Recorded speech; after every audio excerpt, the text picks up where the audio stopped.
So guys, so we're going to be talking real quick 4 major challenges Nigerians face here in the UK. I'm talking about things that used to work for us back in our home country but do not work, like it just doesn't work in diaspora. One of it all, let me even just start from the very obvious, is marriages.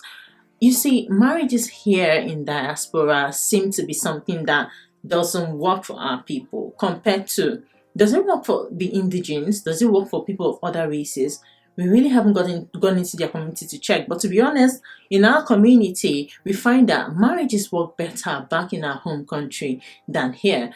Just to give a little idea, highlights on part of the challenges, on part of the reasons why, is because here, for example, back in our home country, when people have marital issues, they call on their family members to come intervene, their pastors and stuff. But right here, it's like it's just the police, So and that's not a good idea for our people. So they have issues when culture shock hits, trying to balance life, new immigrant life, and all of the struggle. When it hits and these real issues begin to cause real friction in the relationship, usually these two people begin to banter, begin to struggle with it, begin to communicate and over communicate and under communicate about it, to the point that they see that it's falling off their hands. They see that they're beginning to drift apart. They see that this person is beginning to sleep in one room, the other one is sleeping in the next room, and there is no pastor to intervene, no family member to intervene, nobody to intervene. As I said before, just the police, and that's usually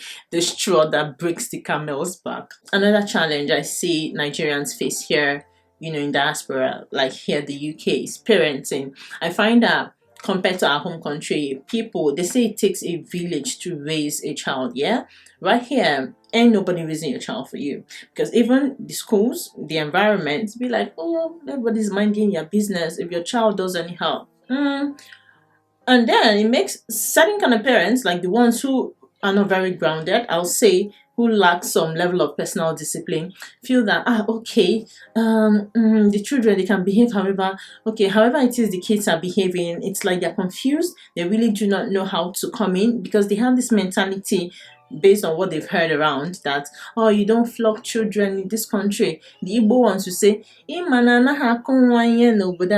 the Yoruba ones will say, emo, one no more.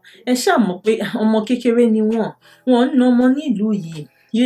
They have all of this ideology and fear, and I be like, you guys, come off it. You had these children. These are your children.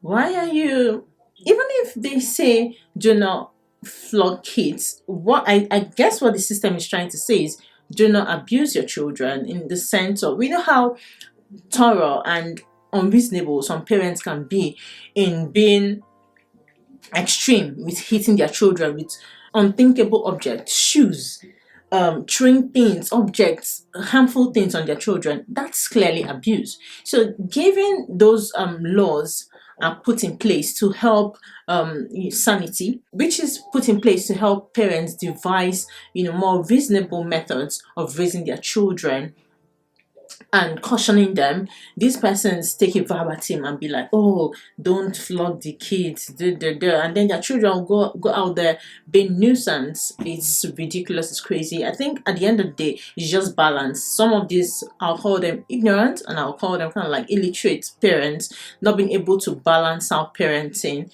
because of the different cultural environment they found themselves. And then you find the very funny ones who are more obsessed about the fact that their children now speak English. Maybe they picked up an accent and then automatically they become slaves and servants to their children just because the child has picked up an accent.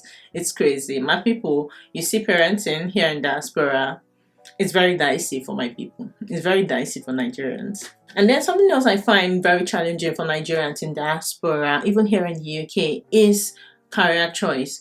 Choosing their choice career. When it comes to, I see that when people migrate here and move down here, you see those who used to be bankers, those who used to be maybe some other professionals, when they come here, they find it very hard to fit into those same professions in this country. And I really, really feel bad for them. I feel like I wish some of them can be literate to understand, or could be equipped with knowledge to know that if they can improve upon themselves, work on themselves, adopt and learn new skills, top up their education when necessary, they could gradually fit into, whatever career choice they've always had and they intend to pursue. But unfortunately, due to, financial constraint, family, and all of those stuff, trying to balance everything out, they come and find and pick up what's most available, and they just find that over the years, even when they get to settle, they just continue on those different paths just for convenience,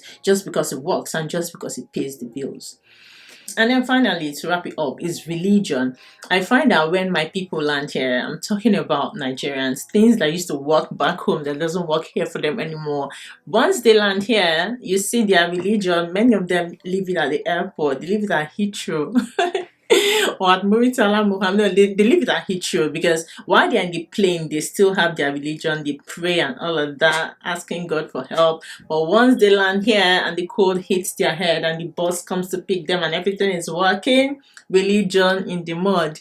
So I've experienced this thing firsthand. Also, the fact that the churches, to be honest, from my own experience, especially here in the UK, the churches here is nothing to be compared to the churches back in our home country. I prefer and I love the churches in Lagos. I think where I can see something close to that is the USA. When I go online, Elevation Church, the Transformation Church, and some of these other churches, they happen to incorporate or have some of those very, very basic, or should I say those rudimental fundamentals in the Pentecostal church and the Pentecostal style of worship that I absolutely love, that gives me that feeling of closeness to God. So I get something close to that, or I totally get that feeling, in American churches compared to here.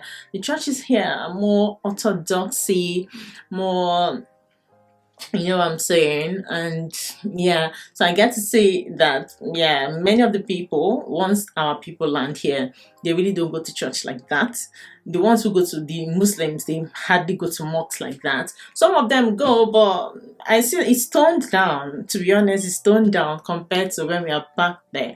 One pure fact is because the issues that we used to face back in our home countries that make us carry this religion for head is non-existent, or should I say close to non-existent here, that makes our people be like, you know what, there is no need to pray and fast for the roads to get better, there is no need to pray and fast for electricity to come, there's no need to pray and fast for my bosses to pay me, so we move. God will serve God in our hearts in spirit and in truth. So you guys, what more do you know that works back in the home country but doesn't work once our people step into diaspora? Let us know in the comment section. I'll see you in the next video.